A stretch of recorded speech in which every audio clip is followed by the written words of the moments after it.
Good morning. അങ്ങനെ ഒരു ദിവസവും കൂടി കടന്നുപോയി. വീണ്ടും ഒരു പകലിലേക്ക് അല്ലേ.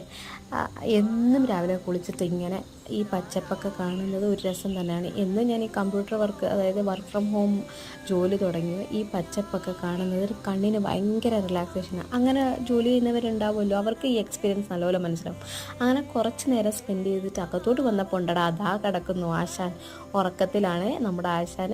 വിളിച്ചെഴുന്നേക്കില്ല. തൊമ്മു ഇല്ല, അങ്ങനൊന്നും എഴുന്നേറ്റ് വരില്ല. പെതുക്കനെ മുഷ്ടിയൊക്കെ നിവർന്ന് ഒരു കോട്ടുമൊക്കെ വിട്ട് എഴുന്നേറ്റ് വരുന്നത് കാണാൻ തന്നെ ഒരു കലയാണ്. പിന്നെ പെതുക്കെ കൊഞ്ചിപ്പിച്ചെടുത്തോണ്ടാണ് ഞാൻ പോകുന്നത്. ഇങ്ങനത്തെ അങ്കാരി ചെക്കന്മാർ നിങ്ങളുടെ വീട്ടിലൊക്കെ ഉണ്ടോ? ഇവിടുത്തെ അങ്കാരി ചെക്കൻ ഇങ്ങനെ കൊഞ്ചിച്ചാണ് ഞാൻ എന്നും കൊണ്ടുവരുന്നത്. എൻ്റെ അമ്മൂനെ സ്കൂളിൽ വിടാൻ ഞാൻ എഴുന്നേറ്റിപ്പിക്കുന്നതിനും പാടാണ് ഇവനെ ഒന്ന് താഴോട്ട് കൊണ്ടുപോകാൻ. അങ്ങനെ കൊഞ്ചിച്ച് താഴോട്ട് കൊണ്ടുപോകാൻ. എന്നാലും ഈ ഒരു കൊഞ്ഞിലൊക്കെ എനിക്ക് ഭയങ്കര